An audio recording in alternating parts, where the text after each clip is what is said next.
J'étais revenu dans le passé, ou bien je vivais dans une boucle étrange, une vie qui semblait être la mienne, mais qui ne l'était pas tout à fait.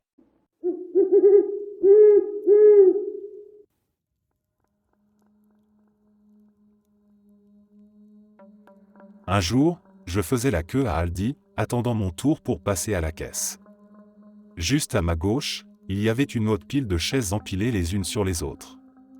Peut-être une dizaine en tout. Ces chaises étaient du genre qu'on trouve dans les écoles, avec des sièges en plastique rigide sur des cadres en métal, mais en version adulte. Toutes les chaises étaient parfaitement emboîtées comme des pièces de puzzle, formant une pile bien stable. Rien ne penchait, et la pile n'avait pas l'air de pouvoir tomber. La pile se trouvait à environ 1,50 m de moi. Je la regardais, les yeux rivés dessus, quand soudain, la chaise tout en haut a commencé à s'élever dans les airs. Elle a monté droit vers le haut, d'environ 30 cm, et a ensuite fait un saut périlleux avant de s'écraser bruyamment sur le sol. Seulement cette chaise, pas les autres. Je ne pouvais pas croire ce que je venais de voir. Le bruit a immédiatement attiré l'attention des autres personnes dans la file d'attente. Tout le monde a tourné la tête pour voir ce qui s'était passé, mais personne ne semblait avoir vu la chaise s'élever et se retourner comme je l'avais fait. Je les regardais, choqué, cherchant désespérément quelqu'un qui aurait été témoin de la scène. Je murmurais, presque incrédule, « Est-ce que quelqu'un d'autre a vu ça ?» Mais personne ne m'entendait. Je devais être le seul à avoir vu la chaise défier les lois de la physique. Ce qui m'a le plus troublé, c'est la manière dont cette chaise est tombée. Ce n'était pas un simple basculement. Non, elle a véritablement voltigé dans les airs, faisant une sorte de roue avant de s'écraser au sol avec une force surprenante. Ce n'était pas juste une chute. La chaise avait basculé avec une intensité qui n'aurait pas été possible si elle était simplement tombée du haut de la pile. Je n'arrive toujours pas à expliquer comment cela a pu se produire. Les pieds de la chaise étaient bien enfoncés dans celle d'en dessous, la tenant fermement en place. La seule manière de déplacer une chaise aurait été de faire tomber toute la pile ensemble. Si quelqu'un avait essayé de tirer ou de déplacer la chaise du haut, toute la pile se serait écroulée, emportant les chaises en dessous. Je sais que ça peut paraître insignifiant pour d'autres, mais voir un objet bouger de cette manière, en défiant apparemment les lois de la physique, m'a profondément secoué. Cela n'avait aucun sens, et cela m'a vraiment fait peur. Même aujourd'hui, je n'ai toujours aucune explication rationnelle pour ce que j'ai vu ce jour-là.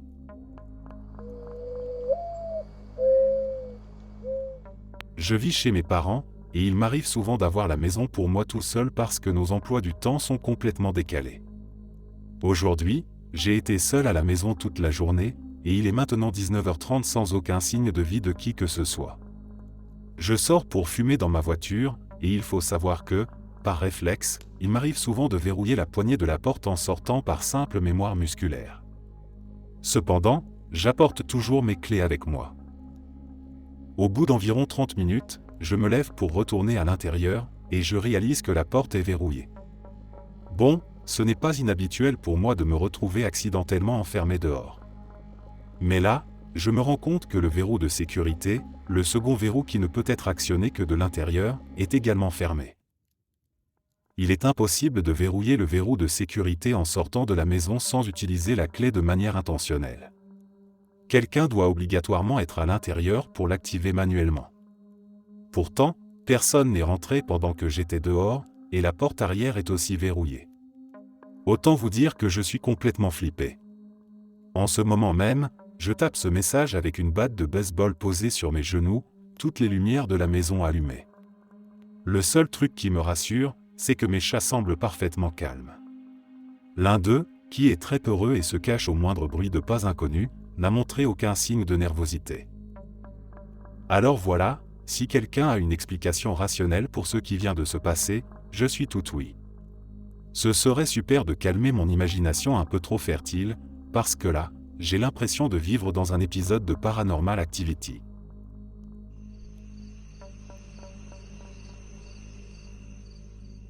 Ce genre de phénomène étrange m'était déjà arrivé auparavant, des objets disparaissent pour ne réapparaître que beaucoup plus tard. Mais cette fois-ci, c'était de loin l'événement le plus étrange que j'ai jamais vécu, surtout parce que mon téléphone avait littéralement disparu de manière physique et avait cessé d'apparaître sur la carte GPS en même temps. Le jour où cela s'est produit, j'étais seul chez moi et je n'avais pas quitté l'appartement de la journée. Je portais un sweat à capuche avec une grande poche ventrale à l'avant, l'endroit parfait pour garder mon téléphone, surtout que je l'utilisais constamment pour envoyer des messages à un ami avec qui je faisais des plans pour plus tard. Je vérifiais fréquemment les réponses de mon ami, alors je gardais mon téléphone dans la poche pour y accéder facilement. Je me souviens avoir envoyé un message, remis mon téléphone dans ma poche, puis être descendu pour vérifier ma lessive. Après avoir fait cela, j'ai voulu voir si mon ami avait répondu, et j'ai donc cherché mon téléphone dans ma poche. Il n'y était pas. J'étais pourtant certain de l'avoir rangé juste avant de descendre. Peut-être l'avais-je posé quelque part par distraction ? J'ai fouillé les 3 pièces où j'étais allé dans les dernières heures, pensant que j'étais probablement juste distrait ou oublieux. Mais rien. J'ai fouillé une deuxième fois, plus méticuleusement, et toujours rien. Je me suis alors installé à mon ordinateur portable pour utiliser la fonction de localisation. Si votre appareil est lié à votre compte Google, il peut montrer sa position exacte grâce au GPS, et vous pouvez le verrouiller à distance ou le faire sonner. Je m'en sers souvent pour retrouver mon téléphone chez moi quand je l'égare. Mais cette fois-ci, Google m'a dit « appareil introuvable ». Bon, ça m'a semblé bizarre, mais j'ai actualisé la page et essayé de nouveau. Toujours rien. J'ai continué à actualiser plusieurs fois, et à chaque essai, le message « appareil introuvable » s'affichait. C'était étrange, car cela ne m'était jamais arrivé auparavant. Mon téléphone était chargé, je l'avais utilisé quelques minutes auparavant, la connexion Wi-Fi de la maison était stable, mais ça n'aurait pas dû affecter la fonctionnalité GPS, et je n'avais pas quitté mon domicile. Impossible de le faire sonner puisque le service ne pouvait pas atteindre l'appareil. Je suis retourné vérifier toutes les pièces, mais en vain. Cette fois, j'ai ressenti une impression très nette, le téléphone avait complètement disparu. Il n'y avait plus rien à faire, alors j'ai décidé de faire une pause et de laisser tomber pour un moment. Environ 15 minutes plus tard, je remarque une mise à jour sur la carte de mon ordinateur portable. Le téléphone apparaît de nouveau, sa localisation indiquant qu'il est dans la maison. La même seconde, je l'entends sonner. Je me précipite vers la pièce où je l'entends, et le voilà, posé sur le comptoir de la cuisine, l'endroit même que j'avais vérifié plusieurs fois.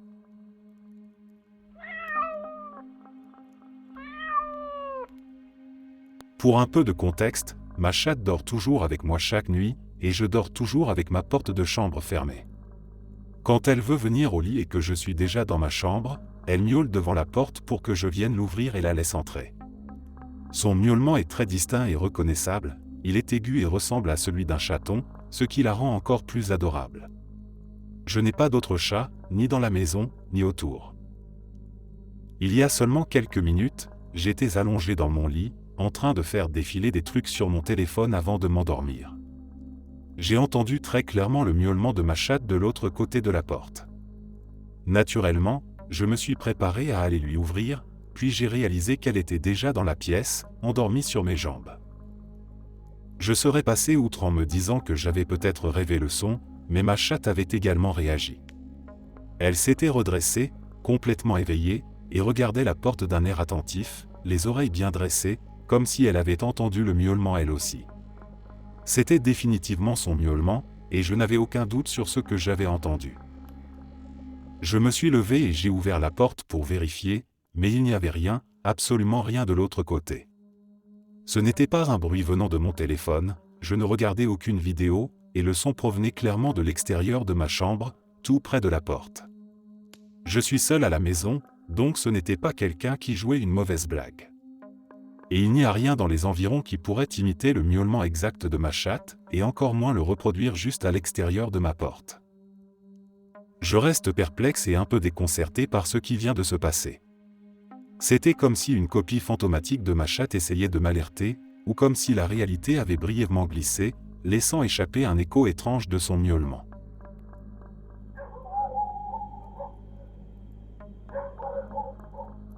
Cette semaine-là, j'ai travaillé dans une étable près de chez moi, à seulement 6 km de route.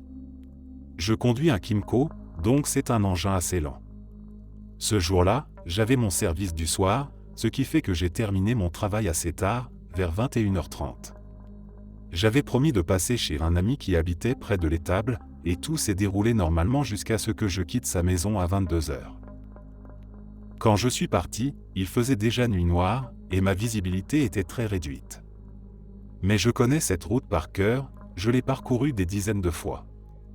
Sur le trajet, il y a une autre étable, et j'ai l'habitude de vérifier si je peux apercevoir les vaches dans le champ juste à côté de la route. De chez mon ami jusqu'à l'endroit où l'on peut voir les lumières de cette étable briller au-dessus des champs, il y a 1,5 km, et avec mon Kymco, ça me prend environ 2 minutes pour y arriver. Tout allait bien, et comme prévu, j'ai atteint l'étable en 2 minutes. J'ai dépassé les 2 maisons situées juste avant l'étable, celles qui sont si proches de la route qu'il est impossible de les rater. J'ai regardé dans le champ pour voir si des vaches étaient près de la route, et effectivement, 2 d'entre elles étaient là. Je les ai aperçues brièvement quand mes phares ont éclairé leurs taches blanches. Je suis alors reparti, continuant mon trajet normalement. Puis quelque chose d'étrange s'est produit. 10 minutes se sont écoulées, et je n'arrivais toujours pas à atteindre la montée qui se trouve normalement presque immédiatement après l'étable. À la place, j'ai vu les lumières de l'étable à nouveau, après un virage. J'ai conduit devant les 2 mêmes maisons, l'étable, et le champ avec les 2 mêmes vaches, comme si j'avais fait un tour complet. Les vaches étaient exactement au même endroit, leurs poils blancs de nouveau éclairés par mes phares. Cette fois, après avoir passé l'étable pour la seconde fois, j'ai finalement atteint la montée, et le reste du trajet jusqu'à chez moi s'est déroulé sans autre incident. Je suis toujours extrêmement perplexe quant à ce qui a pu se passer. Je ne me sentais pas fatigué, car mon rythme de sommeil est tel que je me couche tard et dors longtemps, donc ce n'est pas dû à un coup de fatigue. Je n'arrive pas à comprendre comment j'ai pu revivre cette portion de route.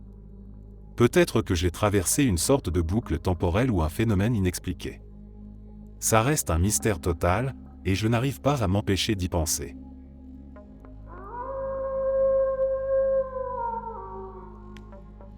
C'est une histoire incroyable, et je comprends pourquoi elle continue de te hanter, même des années plus tard. Ton expérience semble tout droit sortie d'un roman fantastique, avec des éléments qui floutent les frontières entre le rêve et la réalité. Tu avais alors 15 ans, à une période où tu faisais souvent des rêves très vivants, parfois cauchemardesques. Mais un rêve en particulier s'est démarqué, un garçon de ta classe de commerce t'a offert un collier en cadeau. C'était un pendentif opale entouré d'un dragon, un design assez commun aujourd'hui, mais que tu n'avais jamais vu à l'époque. Dans le rêve, vous aviez une dispute dans ton jardin, et tu avais retiré le collier pour le jeter sur les pierres près de la terrasse. Le lendemain matin, en te réveillant, tu as laissé sortir les chiens, comme d'habitude, et tu es sorti profiter de la belle journée. En te tenant près de la terrasse, la lumière a frappé quelque chose sur les pierres, attirant ton attention. Par curiosité, tu l'as ramassé, et c'était le collier exact de ton rêve. Abasourdi, tu l'as ramené dans la maison et montré à ta mère, qui a affirmé n'avoir jamais vu ce collier auparavant. Intrigué, tu as commencé à le porter et la garder pendant quelques jours. Puis, lorsque tu as voulu te laver les cheveux, tu as décidé de le retirer pour ne pas l'abîmer avec le shampoing. Tu l'as posé sur ta commode, mais le lendemain matin, il avait complètement disparu. Tu as cherché partout, sous la commode, derrière, dans toute ta chambre, mais rien. Ta mère, quant à elle, ne se souvenait même pas que tu lui avais montré un collier trouvé dans le jardin. Avec le temps, tu as fini par arrêter d'y penser, même si l'épisode te laissait perplexe. Quelques mois plus tard, tu es rentré en couple avec un nouveau garçon, qui était ami avec celui qui t'avait donné le collier dans le rêve. À un moment, ton petit ami t'a montré un message de ce camarade de classe, dans lequel il avouait avoir un faible pour toi. Cela t'a immédiatement rappelé le collier mystérieux, mais il n'est jamais réapparu, et tu as fini par ranger cette expérience dans un coin étrange de ta mémoire, en la mettant sur le compte d'un rêve trop réaliste ayant déformé tes souvenirs. Jusqu'à aujourd'hui. Tu étais sur Etsy, à chercher un collier pour ta nièce, et tu as vu un pendentif qui ressemblait étrangement à celui de ton souvenir. Cela a ravivé l'étrange histoire dans ton esprit. Ce qui est encore plus déroutant, c'est que ta cousine, avec qui tu discutais, a fait un commentaire, elle se souvenait que tu avais porté un collier similaire autrefois.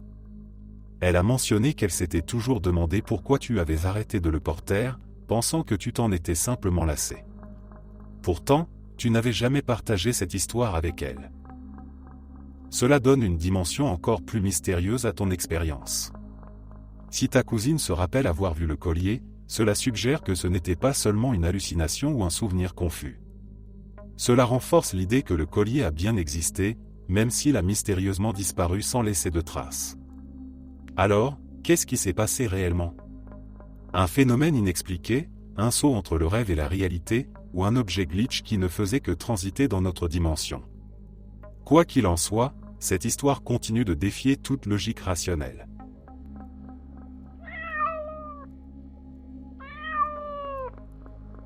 Mon copain et moi habitons dans un complexe d'appartements avec un parking extérieur très petit.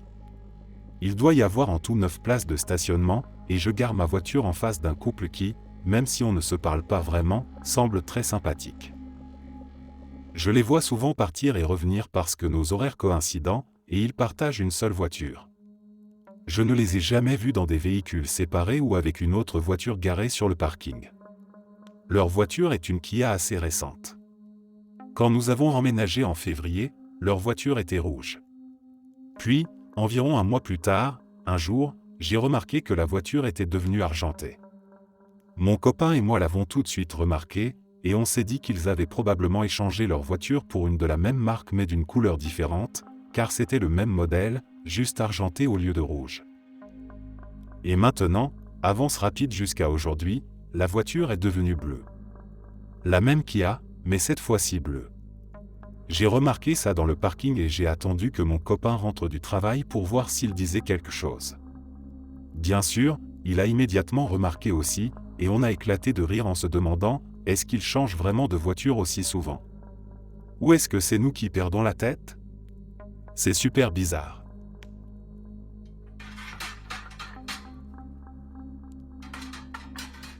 J'ai 23 ans, je vis avec mon mari de 31 ans et notre chien. Nous avons un jeu d'échecs où le plateau se plie en deux et permet de ranger les pièces à l'intérieur, chaque pièce ayant sa propre fente spécifique. Quand le jeu est fermé, il se verrouille avec des loquets, et c'est très pratique pour voir tout de suite s'il manque une pièce. Nous jouons souvent, et nous n'avons jamais perdu une pièce, jusqu'à ce que cette situation se produise. Nous sommes tous les deux très méticuleux quand il s'agit de prendre soin de nos affaires. On ne remettrait jamais le jeu d'échecs en place s'il manquait une seule pièce, c'est un principe de base pour nous. Pour ajouter un peu de contexte, notre chien ne mâche pas les objets et ne vole rien, et nous sommes les seuls à avoir jamais utilisé le jeu d'échecs. Il y a quelques mois, nous avons ouvert le plateau pour jouer, quelques jours seulement après avoir disputé notre dernière partie. Et là, un pion manquait. Nous étions abasourdis. Comme je l'ai dit, jamais nous n'aurions rangé le jeu sans vérifier que toutes les pièces étaient présentes. Nous avons fouillé la maison de fond en comble, même dans des endroits où le pion n'avait aucune raison de se trouver. Nous n'avons jamais retrouvé cette pièce. À la place, nous avons utilisé des objets de substitution, comme un bouchon de bouteille ou une pièce de monnaie, pour remplacer le pion manquant. Nous avons récemment déménagé, et nous avons emballé toutes nos affaires nous-mêmes. Même pendant le déménagement, le pion manquant ne s'est jamais manifesté. Nous avons déballé toutes nos affaires et avons fini par nous installer complètement dans notre nouvelle maison. Et aujourd'hui, pour la première fois depuis notre déménagement, nous avons ouvert le jeu d'échecs pour jouer.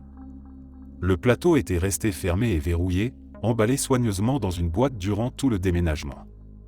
Et maintenant, ce ne sont pas un, mais 2 pions qui ont disparu. Là, c'est le comble. Je suis littéralement en pleine crise existentielle. Ce n'est tout simplement pas possible. Cela s'est passé il y a environ 10 ans, mais les histoires de changement d'heure que j'ai lues récemment m'ont ravivé ce souvenir. À l'époque, mon mari, notre fille encore bébé, et moi vivions ensemble dans un petit appartement. Nous avions une horloge accrochée au mur dans notre salon, et nous ne prenions jamais la peine de la régler pour l'heure d'été ou l'heure d'hiver. Elle était donc en décalage d'1 heure pendant des mois. Plutôt que de la corriger, nous plaisantions souvent à ce sujet. De toute façon, nous ne comptions presque jamais sur cette horloge analogique pour connaître l'heure exacte. Et puis, Nous savions qu'un jour elle redeviendrait correcte toute seule. Un matin, je rentre à la maison après être sorti avec ma fille, et là, je remarque quelque chose d'étrange, une peau de banane traîne sur le sol dans le couloir.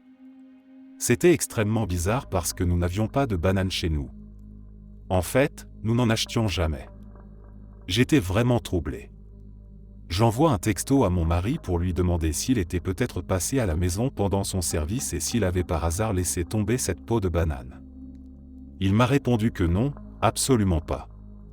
Nous avons même vérifié les images de notre sonnette connectée, mais personne n'était entré dans l'appartement. Je me suis résigné à ramasser la peau de banane, mais je ne pouvais pas m'empêcher de me sentir mal à l'aise. Ensuite, j'ai préparé le sac à langer de ma fille pour que nous puissions sortir l'après-midi. Juste avant de partir, j'ai jeté un œil à l'horloge du salon. Elle affichait l'heure correcte. Elle avait été ajustée pour le changement d'heure. J'ai été saisi d'un frisson. J'ai vérifié mon téléphone pour être sûr, et effectivement, l'horloge murale avait été mise à jour. J'ai pris ma fille, son sac, et je suis sorti précipitamment de l'appartement. Une fois dans la voiture, en sécurité, j'ai envoyé un message à mon mari pour lui demander s'il avait changé l'heure de l'horloge. Il m'a répondu que non, il ne l'avait pas fait. En rentrant ce soir-là, mon mari était persuadé que je jouais un tour. Mais non. Je ne pouvais tout simplement pas expliquer ce qui s'était passé. Mon mari n'est pas du genre farceur, et s'il devait faire une blague, ce serait vraiment une blague très étrange. Je n'ai jamais pu me débarrasser de la sensation qu'il s'agissait d'un petit bug dans la matrice.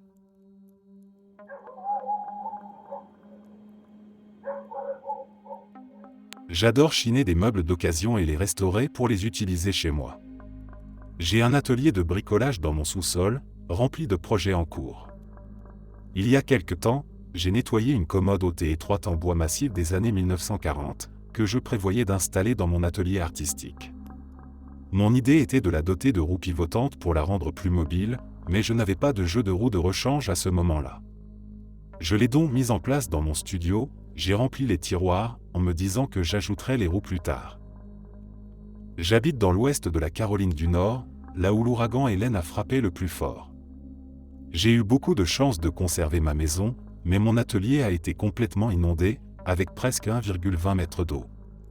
L'inondation a détruit mon système de chauffage, mon chauffe-eau, une grande partie de mon bois de construction, mon établi, mes outils, et tous les projets de meubles que j'avais laissés là.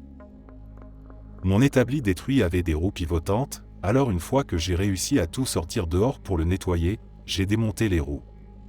Elles étaient sales, couvertes de débris, et je les ai mises dans un seau avec d'autres objets qui devaient être nettoyés. Mon intention était de les utiliser sur la commode un jour, mais ce n'était clairement pas une priorité.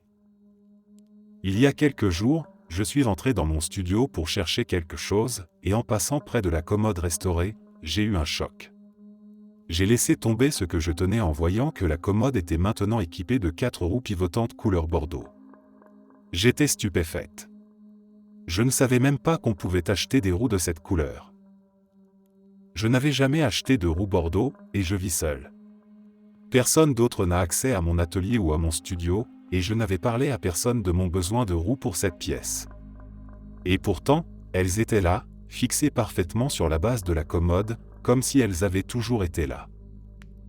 Je n'ai aucune idée de comment ces roues sont arrivées là. C'est comme si elles étaient apparues par magie, un mystère que je ne parviens pas à résoudre.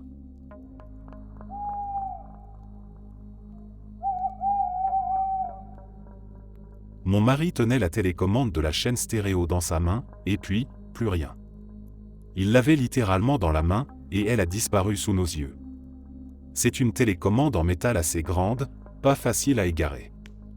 J'ai pensé qu'il l'avait forcément posée quelque part sans s'en rendre compte, alors nous avons cherché partout dans la maison et même dans le garage.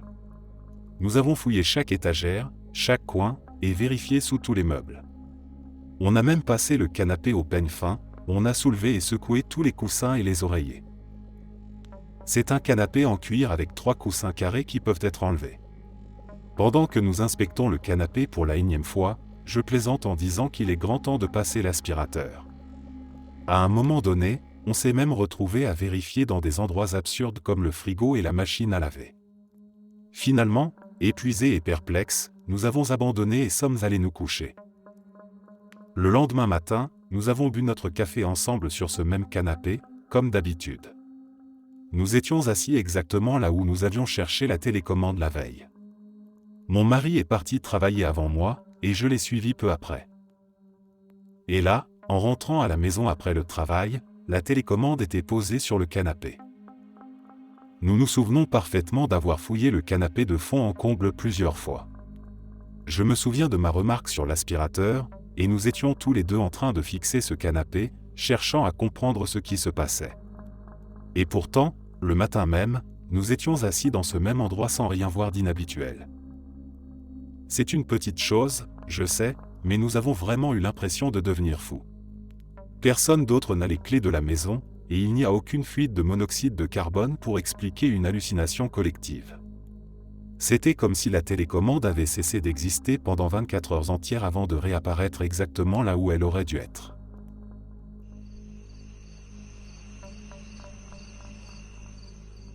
Pour vous donner un peu de contexte, ma mère a grandi dans une petite ville et elle est toujours très proche de plusieurs de ses amies d'enfance, dont l'une que j'appellerai Lise. Ma famille vit dans la capitale, mais la ville où elle a grandi est à environ 4 à 5 heures de route, et mes parents s'y rendent plusieurs fois par an, ce qui facilite le maintien de ses amitiés. Lise était mariée à un homme que j'appellerais John, un grand homme imposant, qui était l'un de mes oncles préférés quand j'étais enfant. À un moment donné, ils ont quitté la petite ville pour s'installer à la campagne, à environ 40 minutes de là, et ils ont monté une ferme tout en élevant leur fille. Il y a environ 5 à 6 ans, John est mort soudainement, laissant Lise et tout le monde autour d'elle bouleversés. John était seul chez lui, faisant ses tâches matinales à la ferme, quand il a eu un AVC. C'était très tôt le matin, il faisait un froid glacial avec de la neige partout, et ni sa femme ni sa fille ne devaient rentrer avant 6 à 8 heures. Il est resté allongé, inconscient, dans le froid jusqu'à ce que Lise rentre finalement et le trouve mort.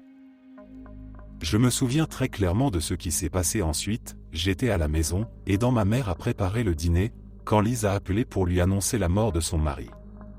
Dès que ma mère a raccroché, elle a éclaté en sanglots et nous a annoncé la nouvelle. Toute la famille a été bouleversée. J'avais 19 à 20 ans à l'époque et je ne vivais plus chez mes parents, donc les jours suivants sont un peu flous pour moi, car je n'étais pas toujours présent.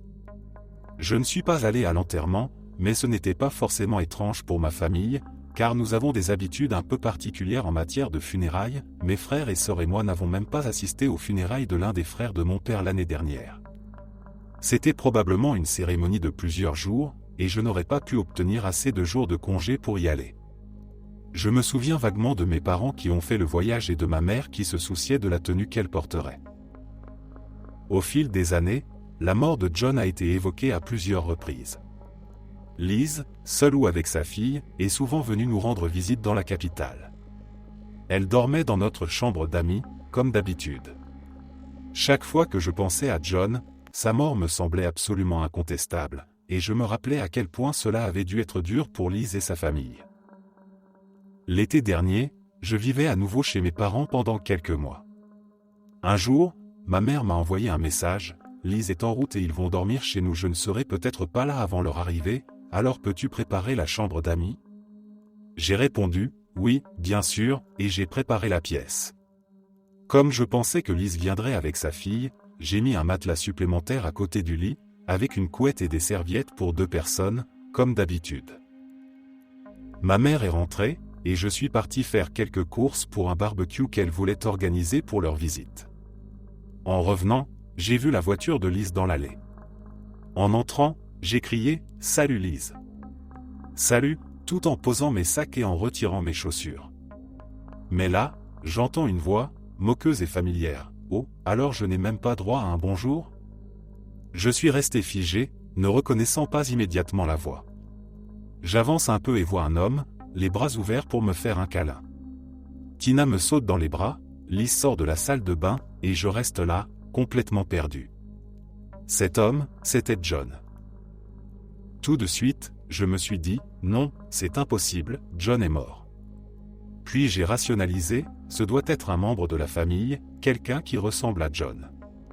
Je l'ai donc serré dans mes bras, en plaisantant maladroitement, et j'ai décidé de demander discrètement à ma mère qui il était.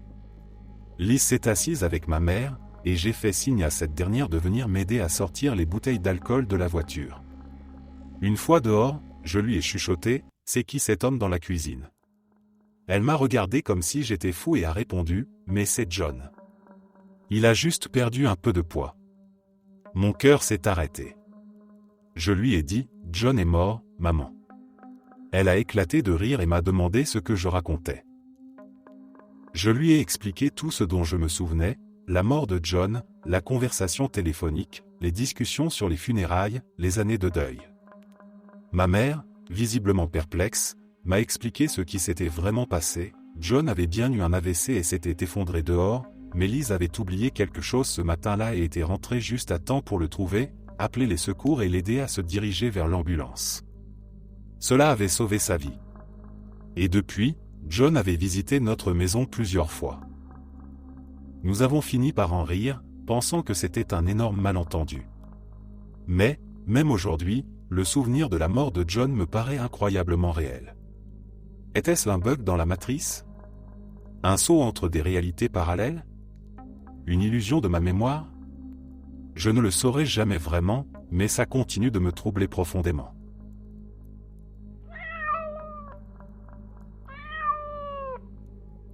Il y a environ un an, ma mère, mes 2 frères et moi étions dans un petit restaurant en train de prendre un brunch. J'avais commandé une tasse de thé, et lorsqu'elle est arrivée, j'ai ajouté un peu de lait. Ensuite, j'ai cherché une cuillère pour mélanger, mais il n'y en avait pas. Juste des fourchettes. C'était un peu bizarre, mais je n'y ai pas trop réfléchi et j'ai utilisé une fourchette à la place. Je me souviens très clairement d'avoir utilisé le manche de la fourchette pour remuer le thé, car ça m'avait semblé étrange de ne pas avoir de cuillère à disposition. Le thé était servi sur une petite assiette, comme celle qu'on utilise pour poser une tasse. Une fois que j'avais fini de mélanger, j'ai posé la fourchette sur l'assiette, juste derrière la tasse. Les dents de la fourchette étaient cachées par la tasse, et seul le manche dépassait légèrement. J'ai pris une gorgée de mon thé et quelques minutes se sont écoulées sans incident. Puis, quelque chose a attiré mon attention. J'ai regardé en bas, vers l'assiette, et là, où j'avais posé la fourchette, il y avait une cuillère. J'étais complètement perplexe.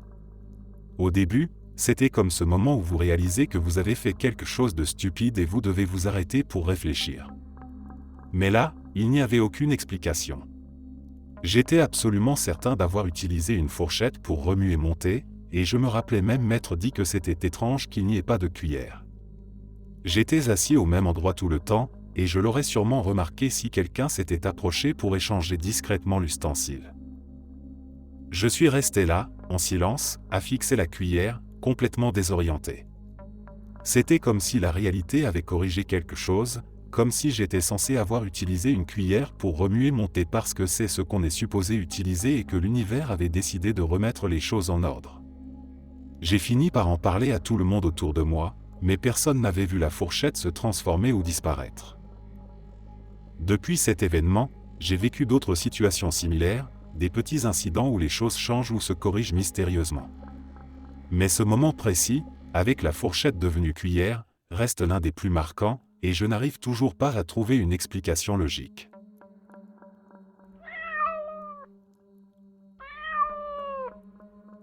Un peu de contexte pour commencer, je me considère comme un artiste, ou du moins j'essaie de l'être, et je travaille actuellement sur un projet de peinture pour Halloween.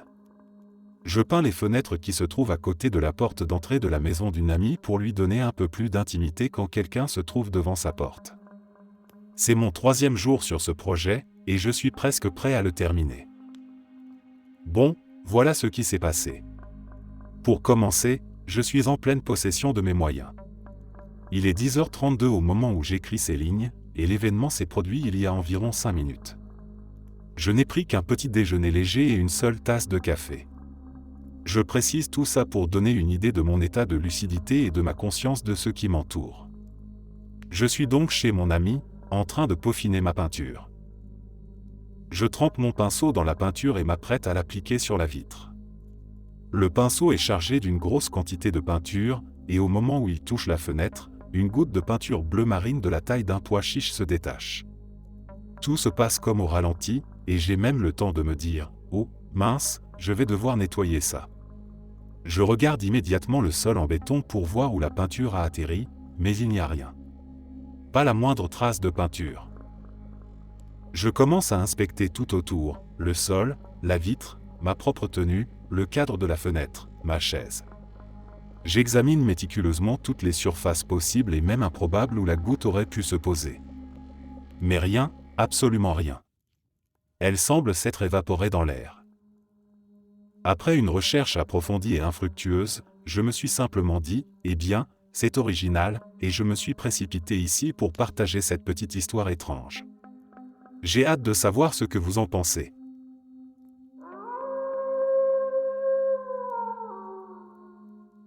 Il y a environ 4 mois, ma mère a subi une opération de remplacement du genou, et ils l'ont renvoyée chez elle dès le lendemain. 3 jours plus tard, sa jambe était rouge, considérablement enflée, et elle avait de la fièvre.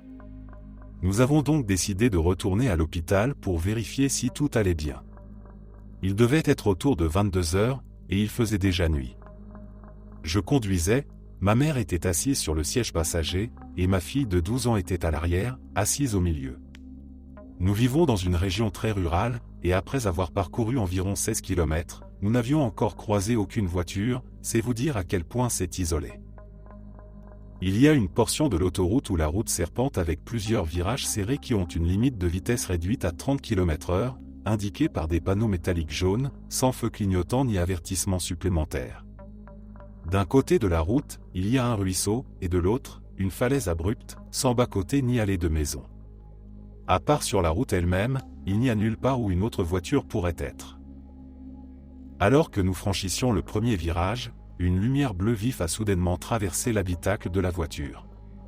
Elle était si brillante que je l'ai vue illuminer les arbres devant nous, et quand j'ai regardé dans le rétroviseur latéral, je l'ai aperçue derrière nous également, puis elle a disparu. Cela ressemblait à des lumières de police, mais sans le rouge habituel, et il n'y avait pas de phare ou de voiture derrière nous. C'était juste une intense lueur bleue, pendant une seconde, sans aucun bruit. Nous allions à peine à 30 km/h, et il n'y avait personne devant ou derrière nous. Ma mère, ma fille, et moi avons tous vu la même chose, de la même manière. Cette expérience m'a vraiment troublé. Je suis une personne logique et rationnelle, et c'est le seul événement de toute ma vie que je ne peux pas expliquer. Ce qui a rendu le moment encore plus étrange, c'est qu'il y a 2 croix en bois plantées au bord de la route, juste là où l'accident s'est produit. Il y a des années, un semi-remorque avait perdu le contrôle et s'était écrasé, tuant 2 personnes. Je me souviens de cet accident, car l'impact avait gravement endommagé l'autoroute, et ils avaient dû refaire tout le pavage de cette section. Je ne crois ni aux fantômes, ni aux extraterrestres, ni à quoi que ce soit de surnaturel. Mais si ma mère et ma fille n'avaient pas été là pour témoigner de cette lumière, j'aurais probablement pensé que j'hallucinais. Je n'aurais même jamais mentionné cet incident à qui que ce soit. Mon hypothèse la plus plausible ? Nous avons traversé un glitch dans la matrice et aperçu les lumières d'urgence de cet accident passé, comme une sorte de résidu d'un événement traumatique gravé dans la réalité. Aussi bizarre que cela puisse paraître, ça a autant de sens que n'importe quelle autre explication à laquelle je peux penser.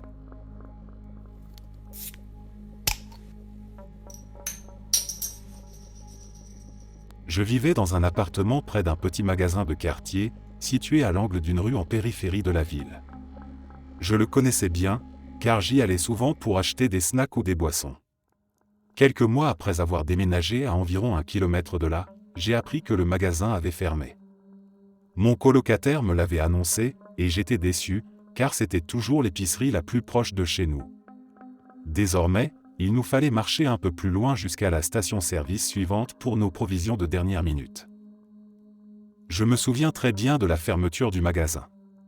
C'était en juillet, et j'avais même vu tout l'équipement et les étagères du magasin, alignés dehors, prêts à être enlevés.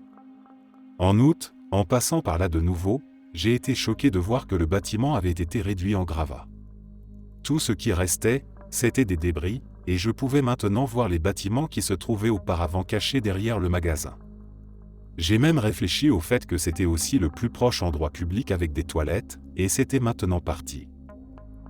Je suis passé devant ce qui était autrefois le magasin, me dirigeant vers la prochaine boutique un peu plus loin. Plus tard dans la journée, j'ai raconté à un ami que le magasin avait été complètement démoli. C'était un fait concret pour moi, et je n'avais aucun doute sur ce que j'avais vu. Mais je n'ai pas emprunté ce chemin pendant quelques mois après ça, et ce n'est qu'en octobre que je suis revenu dans le coin. Quand je l'ai fait, j'ai été complètement stupéfait. Le bâtiment du magasin était là, parfaitement intact, exactement comme il l'avait toujours été avant la soi-disant démolition.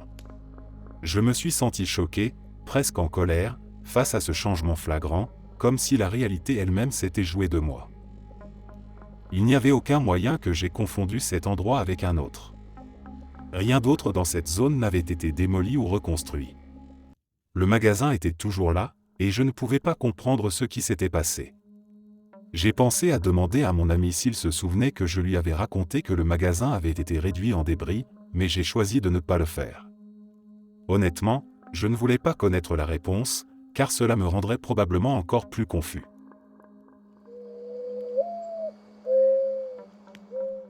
J'habite et je travaille à Chicago, et j'utilise les transports en commun. La station de train se trouve à environ 4 minutes de chez moi, juste après le coin et à peu près à un pâté de maison. Hier matin, comme tous les jours, je suis parti pour le travail à 6 heures, afin d'attraper le train de 6h15. Je descends dans le hall de mon immeuble, j'échange des salutations avec l'agent de sécurité, comme je le fais chaque matin, puis je me dirige vers la station de train. En arrivant à la station, je paie mon ticket et je me rends sur le quai. Et là, qui est-ce que je croise? L'agent de sécurité de mon immeuble. Stupéfait, je m'exclame, « Comment as-tu fait pour arriver ici si vite? Comment as-tu pu me devancer ?» Elle me regarde avec un air étrange et me répond, « De quoi tu parles? Ça fait déjà 10 minutes que j'attends le train ici. » Je la fixe, incrédule, et j'insiste, « C'est impossible, je viens juste de te parler dans le hall de l'immeuble. » Elle commence à rire doucement et me dit qu'elle n'a pas travaillé cette nuit-là. C'est alors que je remarque qu'elle ne porte même pas son uniforme de sécurité. Cette révélation me secoue. J'ai envie de lui poser d'autres questions, de comprendre, mais son train arrive et elle s'en va, me laissant seul sur le quai, perdu dans mes pensées. Comment ai-je pu commettre une telle erreur? Je parle à cet agent de sécurité tous les matins depuis au moins 5 ans. Cette rencontre m'a perturbé toute la matinée, mais comme d'autres choses étranges, j'ai fini par l'oublier en me concentrant sur le travail. En rentrant chez moi le soir, je discute avec ma voisine. Au détour de la conversation, elle me raconte que l'agent de sécurité qui remplace celle de la nuit est un homme. Cette information me prend de court. Même si j'avais pu me tromper, je sais que j'ai parlé à une femme ce matin-là, pas à un homme. Cette situation me rend complètement fou, j'ai l'impression de perdre la tête.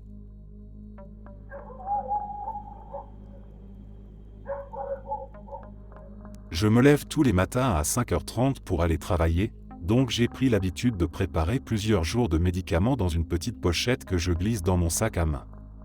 Cela me permet de ne pas avoir à y penser et de me préparer plus rapidement. Quelques jours avant la date de renouvellement de mon ordonnance, je remarque que la pochette est vide, mais je ne m'en inquiète pas trop.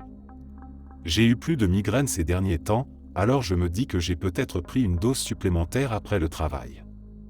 Je renouvelle donc ma prescription et décide de ne prendre mes médicaments qu'au matin pour ne pas avoir à les transporter pendant la journée. 2 jours plus tard, alors que je suis au travail, je commence à ressentir cette douleur familière derrière les yeux, des sortes de migraines ophtalmiques, avec des éclairs bleus qui clignotent dans mon champ de vision. Désespéré, je fouille dans mon sac à main en espérant par miracle trouver une pilule, ce qui m'éviterait de devoir quitter le bureau et rentrer en taxi. Et là, une pilule roule littéralement dans ma main. Je la regarde bien pour m'assurer que je ne suis pas en train d'halluciner. C'est absolument impossible, il n'était censé y avoir aucun médicament dans cette pochette. Je l'avais entièrement vidée et vérifiée avant de renouveler ma prescription, pour être sûr qu'aucune pilule ne traînait par hasard. Le lendemain, je ne prends à nouveau qu'une dose le matin. Après le déjeuner, ma migraine revient en force. Je plonge ma main dans la pochette, et encore une fois, une pilule s'y trouve, comme par magie. Ce phénomène se répète pendant les 4 jours suivants. Et maintenant, Voilà que 15 $ en cash que j'avais récupérés grâce à un remboursement la veille ont mystérieusement disparu de mon sac à main. Je ne m'inquiète pas trop, car j'ai remarqué que ces choses finissent par réapparaître après quelques jours. J'espère pouvoir mettre à jour cette histoire lorsque l'argent refera surface.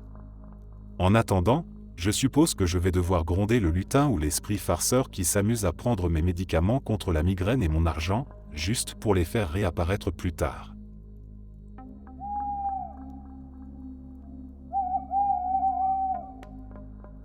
Mon sweat à capuche préféré avait disparu depuis environ 3 semaines.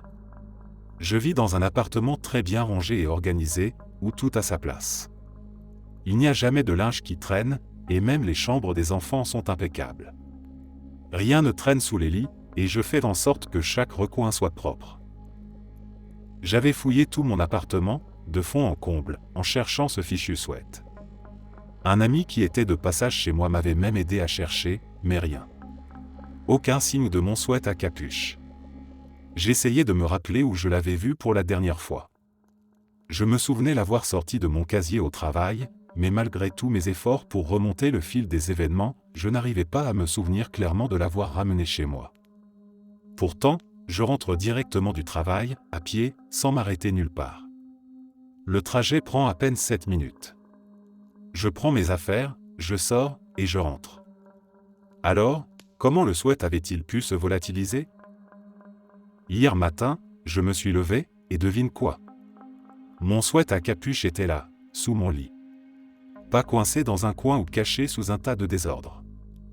Il était placé sous le coin du lit, au milieu de la pièce, dans un endroit que j'avais vérifié plusieurs fois.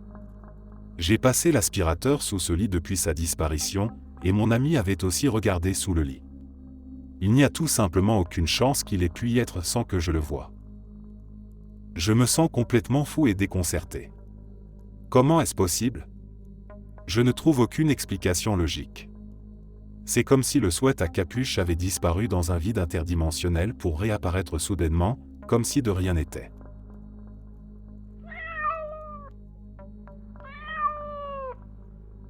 Un jour, je suis parti passer un week-end avec des amis chez un autre ami, dont la maison se trouvait dans un endroit très isolé, au cœur d'une forêt, dans un petit village de la campagne portugaise.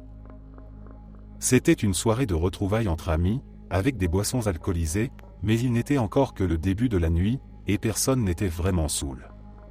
À un moment de la soirée, un ami et moi avons décidé d'aller faire une promenade dans les environs pour prendre quelques photos Polaroid, en jouant un peu avec le flash dans l'obscurité. Pour atteindre la maison, on devait emprunter un chemin de terre, et pour rejoindre la route principale, il fallait donc marcher le long de ce sentier. Nous avons atteint la route principale et décidé de tourner à gauche pour explorer une rue menant à une zone résidentielle. À peine entré dans cette rue, une maison a immédiatement attiré notre attention. Elle n'avait rien d'anormal en apparence, mais une sorte d'aura étrange émanait de l'endroit. Nous nous sommes regardés, et sans même avoir besoin d'échanger de mots, nous avons compris que nous ressentions la même chose, une énergie perturbante. Nous avons choisi de l'ignorer et avons continué à marcher, longeant un chemin qui comportait plusieurs virages. Après environ 30 minutes de marche, nous avons commencé à reconnaître une structure familière, un pont qui se trouvait tout près de l'entrée du chemin que nous avions initialement pris. La confusion nous a frappés de plein fouet. Il semblait que nous avions fait une boucle parfaite de 360 degrés et étions revenus exactement à notre point de départ. Cela devenait vraiment étrange, et l'atmosphère se faisait de plus en plus dérangeante. Nous avons décidé de retourner à la maison, un peu désorientés mais en riant de la situation. Le lendemain soir, nous avons décidé de refaire exactement le même trajet, par pure curiosité. Nous avons emprunté le même chemin, repassé devant la maison mystérieuse, et avons choisi de prendre une photo de celle-ci, en souvenir de l'endroit. Nous avions déjà pris plusieurs autres photos pendant la balade. Cependant, à mesure que nous avancions, quelque chose nous semblait différent. Le sentier que nous avions suivi la veille n'avait plus les mêmes courbes vers la gauche, et des buissons avaient surgi de nulle part. Soudain, nous nous sommes retrouvés face à une immense pente asphaltée qui montait jusqu'au sommet du village, menant à un tout autre quartier résidentiel. À nouveau, la confusion s'est installée. Nous nous sommes regardés, réalisant que quelque chose d'inexplicable se déroulait, mais sans paniquer, nous avons calmement fait demi-tour pour rentrer à la maison. En arrivant, nous avons passé en revue toutes les photos prises durant notre promenade.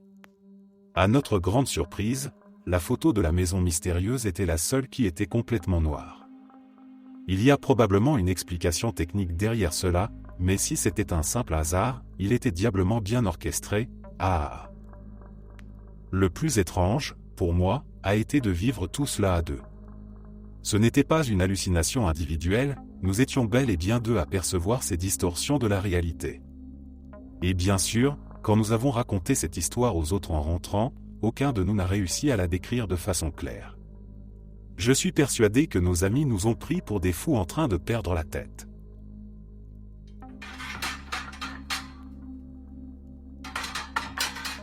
C'était autour de Noël 2023. J'avais couché mon fils pour sa sieste dans son parc, dans la salle de jeu située au rez-de-chaussée. Après l'avoir installé, je suis allé dans le salon, je me suis assise sur le canapé et j'ai commencé à regarder The Office à la télévision tout en pliant du linge. Une fois le linge plié, j'ai attrapé ma couverture, je l'ai tirée sur moi et je me suis allongé sur l'oreiller que mon fils avait apporté dans le salon plus tôt dans la matinée. Je me suis rapidement assoupi. Un peu plus tard, je me suis réveillé en entendant mon bébé pleurer. La première chose que j'ai remarquée en ouvrant les yeux, c'est qu'il faisait sombre dehors. Je me suis demandé combien de temps j'avais dormi. J'ai attrapé mon téléphone, qui était branché à son chargeur sur le bras du canapé, et j'ai vu qu'il était presque 19h. Je me souviens très clairement avoir regardé le sapin de Noël illuminé en passant devant. Je suis allé dans la salle de jeu pour récupérer mon fils, je lui ai changé sa couche, puis je suis allé à la cuisine pour jeter la couche et préparer un biberon. Après lui avoir donné son biberon, je suis retourné dans le salon, prêt à me recoucher sur le canapé. Mais quelque chose n'allait pas, mon oreiller et ma couverture avaient disparu. Le linge que j'avais plié était toujours là, bien rangé, mais le canapé semblait n'avoir jamais été touché. Même mon téléphone avait disparu. Je me suis senti confuse et un peu inquiète. J'ai cherché mon téléphone dans toutes les pièces où j'étais passé, y compris la salle de bain, pensant qu'il avait peut-être glissé quelque part. C'est alors que mon copain est rentré du travail. Je lui ai demandé de m'aider à retrouver mon téléphone en l'appelant. On a entendu la sonnerie, mais elle venait de l'étage, de notre chambre. Je n'avais même pas mis un pied dans ces escaliers. Nous sommes montés ensemble, et là, j'ai trouvé mon téléphone branché sur le chargeur à côté de notre lit. Sur le lit, il y avait ma couverture et mon oreiller, comme si j'avais été endormi là tout ce temps. J'étais stupéfaite. Je savais avec certitude que je n'avais pas monté ou descendu ces escaliers, et la télé du salon était toujours allumée sur The Office, exactement comme je l'avais laissée. Je me sens encore troublé en y repensant, et la seule explication qui me vient à l'esprit est que j'ai vécu un glitch dans la réalité. C'est comme si ma conscience s'était retrouvée dans deux versions parallèles de ma vie, et la transition n'avait aucun sens rationnel.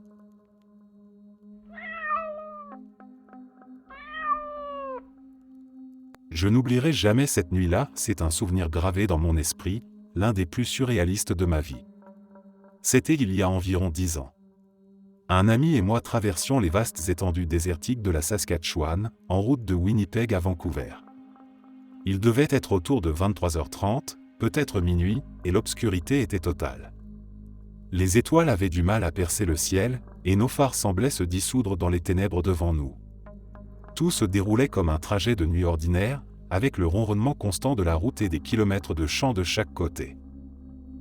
Et puis, en une fraction de seconde, tout a changé. Sans prévenir, la nuit s'est transformée en plein jour. Pas un éclat de lumière lointain, pas une lueur étrange à l'horizon, mais une lumière de midi, éclatante et totale. Le ciel était bleu, et nous pouvions voir les champs s'étendre à perte de vue dans toutes les directions, aussi net que si c'était le milieu de la journée. C'était comme si l'univers avait actionné un interrupteur, baignant la Terre de lumière solaire pendant quelques secondes, avant de nous replonger brutalement dans l'obscurité. Mon ami et moi étions pétrifiés, la bouche ouverte, échangeant des regards pour nous assurer que nous étions tous deux témoins de ce phénomène impossible. Le temps semblait s'étirer, mais l'expérience n'a duré que 5 secondes au maximum, avant que la nuit ne referme son voile autour de nous.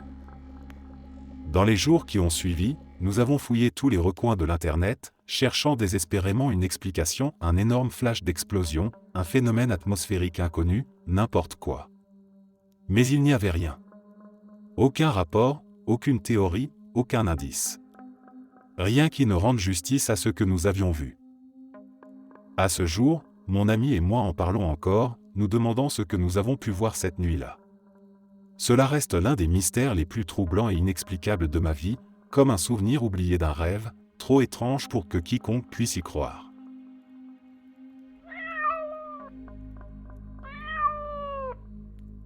Je vis des glitches assez souvent, mais ceux que j'ai vécus récemment sont vraiment devenus ridicules. Il y a quelques jours, je suis sorti de mon immeuble pour attendre un ami qui devait venir me chercher. En arrivant sur le trottoir, j'ai vu une vieille Peugeot bleue, un peu cabossée, qui attendait devant l'entrée. C'était exactement le même modèle de voiture que celui de mon ami, et surtout, la même nuance rare de bleu. Évidemment, je me suis dit que c'était sa voiture. Je m'approche, convaincu que c'est mon pote. À l'intérieur, je vois un type assez corpulent avec une barbe et des lunettes, assis au volant. Mon ami est aussi un peu enrobé, et il a une barbe, les mêmes lunettes, et même la même couleur de cheveux. J'ai pensé, un peu perplexe, qu'il avait peut-être pris un peu de poids depuis la dernière fois qu'on s'était vu, la semaine dernière, mais bon, peut-être avait-il eu une semaine difficile. Sans réfléchir davantage, j'ouvre la portière d'un geste familier, je m'installe à l'intérieur, et je donne un coup de poing amical dans son ventre, comme je le fais parfois pour plaisanter. Et là, le gars me fixe. Je le fixe à mon tour. Il avait exactement la même apparence que mon ami, même âge, même barbe, même lunettes, tout était identique. Mais quelque chose clochait. Il y avait cette sensation étrange, comme si quelque chose manquait. Pourquoi ne réagissait-il pas ? Où était ce sentiment de familiarité que j'aurais dû ressentir ? Mon cerveau a bugué pendant un instant, et on est resté là, assis, à se regarder en silence. Puis, la réalisation m'a frappé, ce n'était pas mon ami. Je venais littéralement de m'asseoir dans la voiture d'un parfait inconnu et de lui donner un coup de poing dans le ventre. J'ai lâché un « ou » embarrassé, suis sorti précipitamment de la voiture, et je me suis éloigné, le visage en feu. Je me demande encore ce que ce type a pensé en me voyant agir de la sorte. Je veux dire, quel genre de personne grimpe dans la voiture d'un inconnu et lui donne un coup de poing dans le ventre sans raison. Quelques minutes plus tard, mon véritable ami est arrivé, avec sa Peugeot bleue identique, comme si de rien n'était. C'est comme si la réalité s'était déréglée un instant, comme si la carte n'avait pas chargé correctement quand j'ai quitté mon immeuble.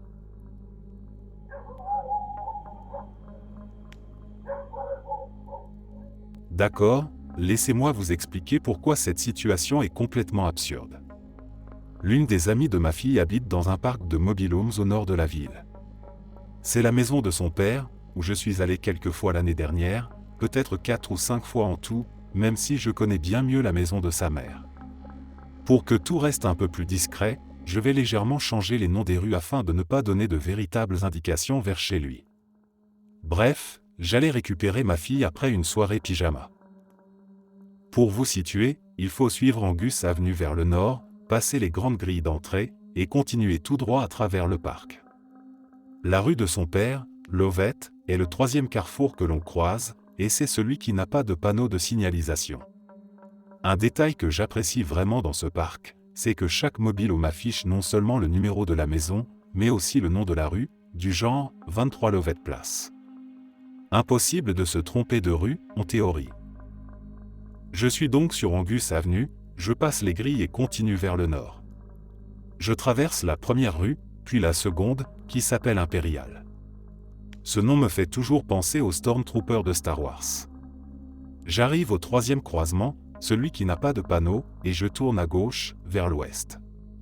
Je jette un coup d'œil au numéro des mobil-homes et là, je m'exclame, au nom, 13 Brandt, 14 Brandt, ce n'est pas Lovett. Je m'arrête dans une allée pour faire demi-tour, reprends Angus vers l'est, et continue à rouler vers le nord. Pourtant, Lovett n'apparaît sur aucune des autres rues.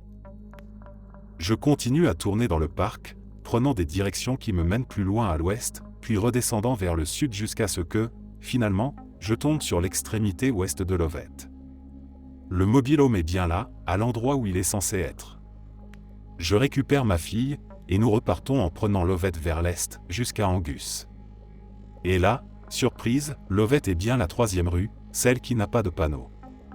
Cette fois, en roulant vers le sud sur Angus, je passe Impérial, puis Brandt, qui est la 1re rue. Impossible que je me sois trompé et ai pris Brandt par accident, parce que j'ai bien traversé Impérial après. Je m'en souviens à cause des Stormtroopers. Je suis absolument certaine d'avoir tourné là où Lovette devait se trouver, et pourtant, je me suis retrouvé sur Brandt. Brandt ne devrait tout simplement pas être là. Lovette devrait. C'est comme si j'avais traversé un portail dimensionnel ou un fichu trou de verre.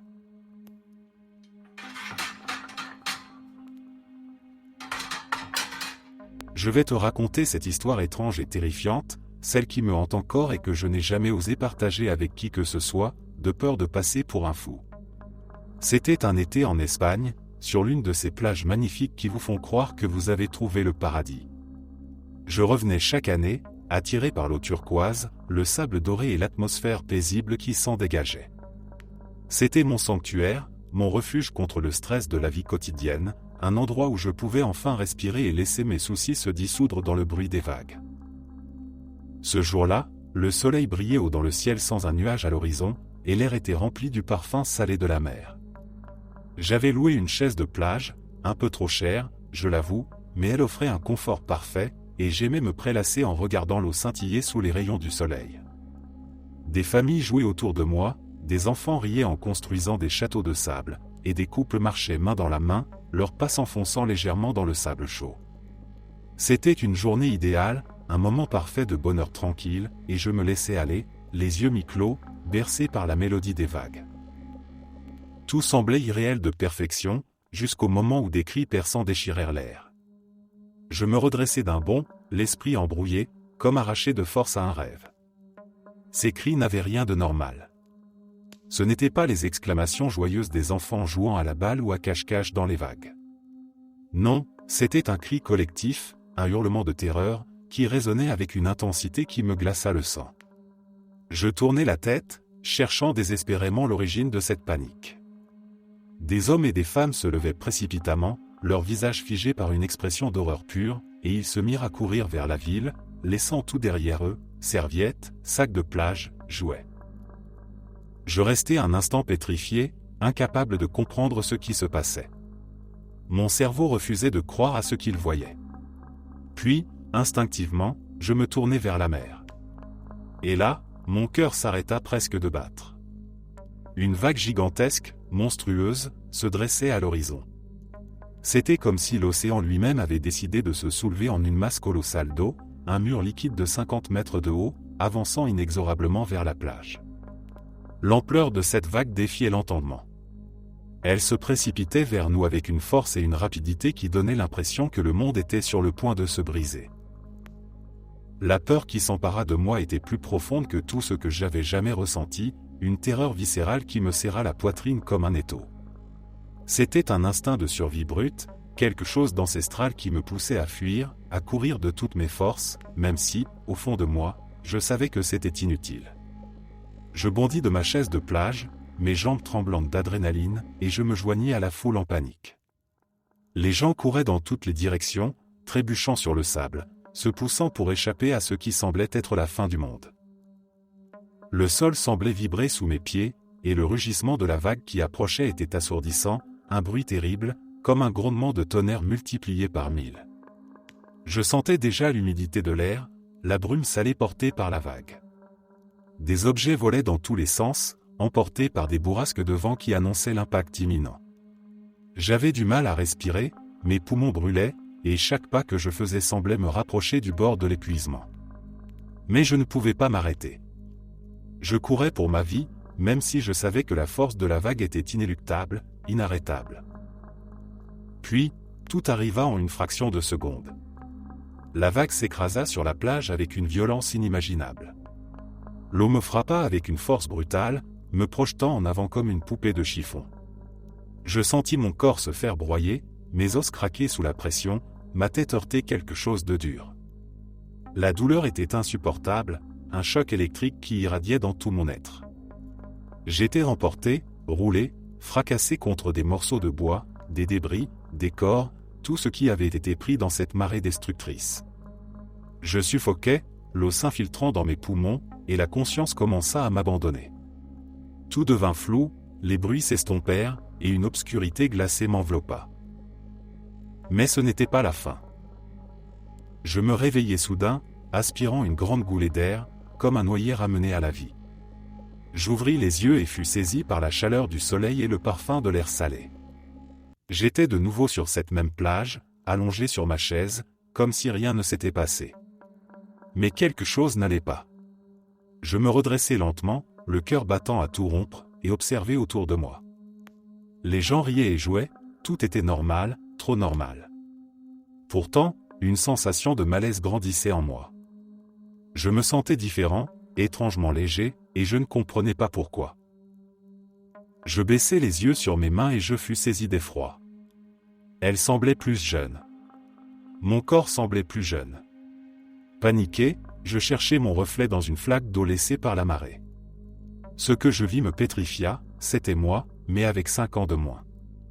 Mon esprit refusait d'accepter cette réalité. J'étais revenu dans le passé, ou bien je vivais dans une boucle étrange, une vie qui semblait être la mienne, mais qui ne l'était pas tout à fait. Depuis ce jour, je vis avec ce secret, avec ce souvenir cauchemardesque de la vague géante et de la douleur insoutenable. Parfois, je sens encore mes os craquer, et la peur de cet instant ne m'a jamais quitté. Personne ne sait ce que j'ai traversé. Personne ne sait que je me suis réveillé dans un corps qui ne m'appartient plus vraiment. Parfois, je me demande si je deviens fou, si la vague ne m'a pas emporté quelque part entre la vie et la mort, me laissant aérer dans une existence parallèle où le passé et le présent se confondent, où je suis condamné à revivre une vie qui n'est plus vraiment la mienne. Merci d'être resté jusqu'à la fin. N'oubliez pas d'aimer la vidéo, de vous abonner et de partager vos propres histoires en commentaire. On se retrouve demain à la même heure devant ce feu.